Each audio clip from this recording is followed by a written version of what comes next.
October 4 വിശുദ്ധ Francis Assisi. 1181 മുതൽ 1226 വരെ കാലഘട്ടം.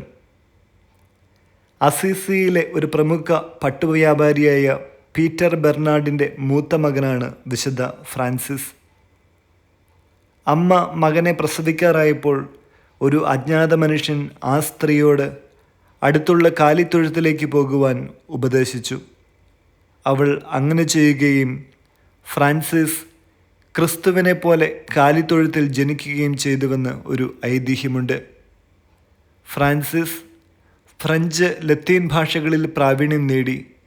അദ്ദേഹം സദാ സന്തോഷനിർഭരനും ഊർജ്ജസ്വലനും നൈസർഗിക നേതൃത്വ ഗുണമുള്ളവനുമായിരുന്നു. യുവമേളകളിൽ അദ്ദേഹം യഥേഷ്ടം പങ്കെടുത്തിരുന്നു. പിതാവ് ദാനധർമ്മം നിരുത്സാഹപ്പെടുത്തിയിരുന്നതിനാൽ ഫ്രാൻസിസ് ആദ്യകാലങ്ങളിൽ ഭിക്ഷുക്കളെ അവഗണിച്ചിരുന്നു. എങ്കിലും ദരിദ്രരോടുള്ള അനുകമ്പ അദ്ദേഹത്തിൽ അന്തർലീനമായി കിടന്നു. ഒരിക്കൽ പിതാവിൻ്റെ കടയിലിരുന്ന് പട്ടുവസ്ത്രം വിറ്റുകൊണ്ടിരിക്കുമ്പോൾ ഒരു കുഷ്ഠരോഗി സഹായം അഭ്യർത്ഥിച്ചു. ആദ്യമത് നിഷേധിച്ചു. പിന്നീട് പെട്ടിയിൽ നിന്ന് ഒരു പിടി പണം വാരിയെടുത്ത് ഭിക്ഷുവിൻ്റെ കയ്യിൽ വെച്ചു കൊടുത്തു. ഭിക്ഷുവിനെ ആശ്ലേഷിച്ചു. വഴിയാത്രകളിലും സമാന സംഭവങ്ങൾ ആവർത്തിച്ചിട്ടുണ്ട്.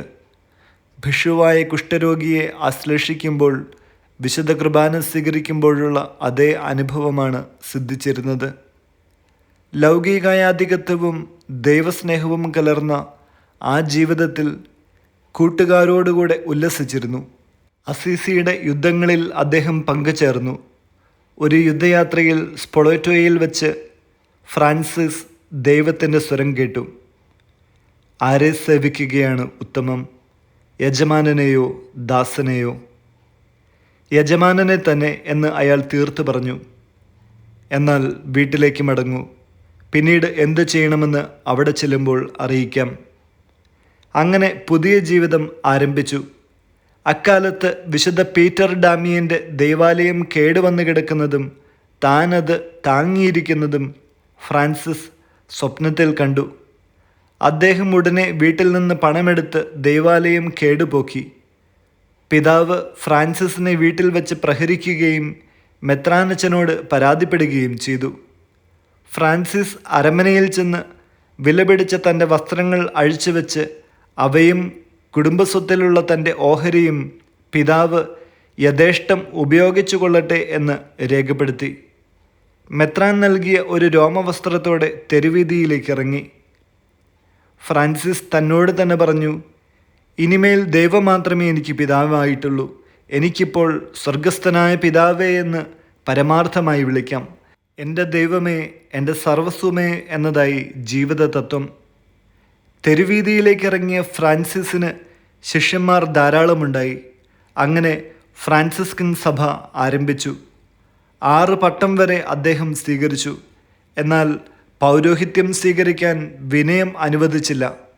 തകർന്നുകൊണ്ടിരിക്കുന്ന ലാറ്ററൻ ബസിലിക്കയെ ഫ്രാൻസിസ് താങ്ങി നിർത്തുന്ന ദർശനം ലഭിച്ച ശേഷമാണ് ഇന്നസെൻ്റ് മൂന്നാമൻ മാർപ്പാപ്പ ഫ്രാൻസിസ്കൻ സഭയുടെ നിയമാവലി അംഗീകരിച്ചതെന്ന് ഐതിഹ്യമുണ്ട്.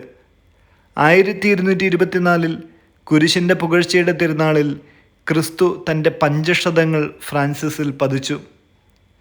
കുമാരി ദാരിദ്ര്യവും ഫ്രാൻസിസും തമ്മിലുള്ള വിവാഹം പ്രസിദ്ധമാണ്.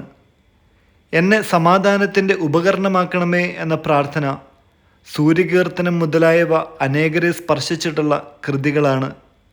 സൂര്യചന്ദ്ര നക്ഷത്രാദികളും സസ്യലതാദികളുമെല്ലാം ഫ്രാൻസിസിന് സഹോദരരാണ്. അവയും ദൈവത്തിൻ്റെ സൃഷ്ടികളല്ലേ? മരണശയ്യയിൽ സൂര്യകീർത്തനത്തിൻ്റെ അന്തിമവാക്യം കൂട്ടിച്ചേർത്തു, സഹോദരി മരണത്തെ പ്രതി കർത്താവ് സ്തുതിക്കപ്പെടട്ടെ. 1226 ഒക്ടോബർ 4 45-ാമത്തെ വയസ്സിൽ രോഗബാധിതനായി ഫ്രാൻസിസ് മരിച്ചു. എളിമയുടെയും ദാരിദ്ര്യത്തിൻ്റെയും മൂർത്തീകരണമായ ഫ്രാൻസിസ് നഗ്നനായി തറയിൽ കിടന്നാണ് മരിച്ചത്. വചനം 1 തിമോത്തിയോസ് 4-8 ശാരീരികമായ പരിശീലനം കൊണ്ട് കുറച്ച് പ്രയോജനമുണ്ട്.